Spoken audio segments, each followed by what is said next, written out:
December 10 മനുഷ്യാവകാശ ദിനം.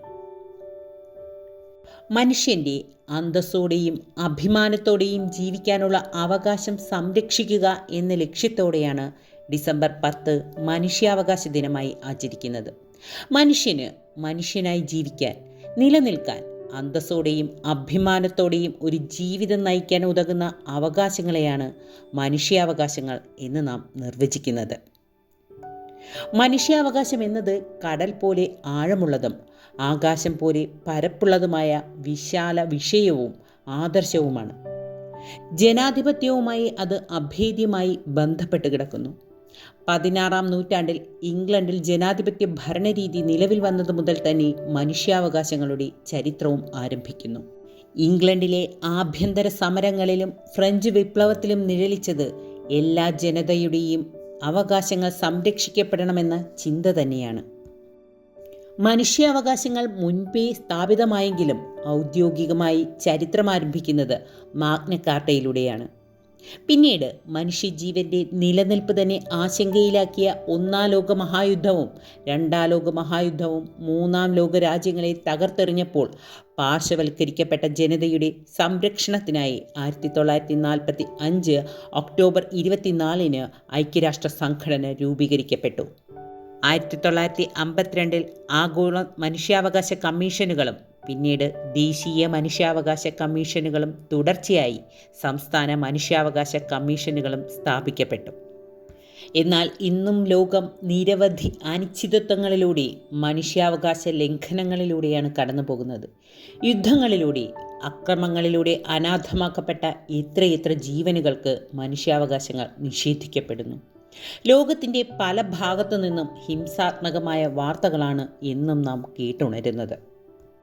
India രാജ്യത്തെ ജനങ്ങളുടെ മനുഷ്യാവകാശം ഒരിക്കൽ നിഷേധിക്കപ്പെട്ടപ്പോഴാണ് ഇവിടെ സ്വാതന്ത്ര്യ സമര പ്രസ്ഥാനങ്ങൾ ഉണ്ടായത്.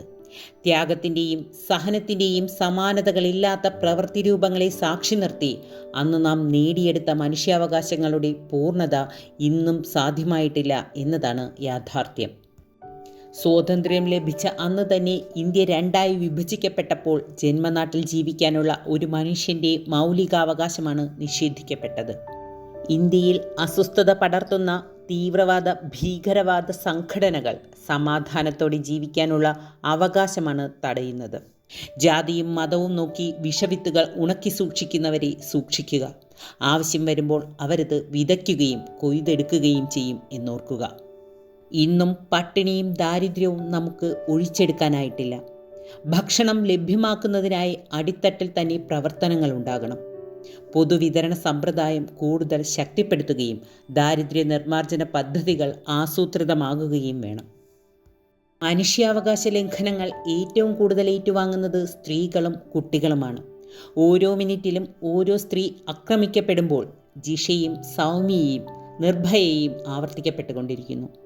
സ്ത്രീയെ ബഹുമാനിക്കുന്ന, അധികാരത്തിൽ ഉന്നത സ്ഥാനം നൽകുന്ന, സ്വാതന്ത്ര്യത്തിൻ്റെ ചിറകരിയാത്ത ഒരു സമൂഹ സൃഷ്ടിക്കായി സ്ത്രീയും പുരുഷനും കുടുംബവും ലോകവും സർക്കാരും സമൂഹവും ഒത്തൊരുമിച്ച് പ്രവർത്തിക്കേണ്ടതുണ്ട്. അഴിമതിയും സ്വജന പക്ഷപാതവും ജനതയെ ശ്വാസം മുട്ടിച്ചുകൊണ്ടിരിക്കുന്നു. മനുഷ്യൻ്റെ സമഗ്ര വികാസത്തിനും അതിനാധാരമായ സമൂഹ വികസനത്തിനുമാണ് വിദ്യാഭ്യാസം സഹായിക്കേണ്ടതെങ്കിൽ ക്ഷേമരാഷ്ട്രമെന്ന് ഭരണഘടന പറയുന്ന ഇന്ത്യയിൽ വിദ്യാഭ്യാസത്തിനുള്ള മൗലിക അവകാശങ്ങൾ പോലും നിഷേധിക്കപ്പെടുന്നു.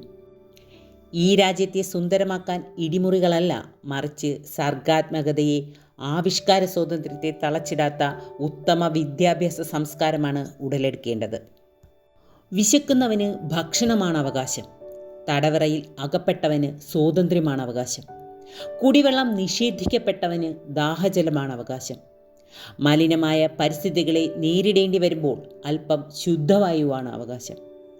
അനാചാരങ്ങളും അത്യാചാരങ്ങളും അരങ്ങു തകർക്കുന്ന അന്ധവിശ്വാസ കൊടുങ്കാറ്റിൽ ഹിംസയിൽ നിന്ന് രക്ഷയാകേണ്ട സമാധാനം എന്ന അവകാശമാണ് അവകാശം.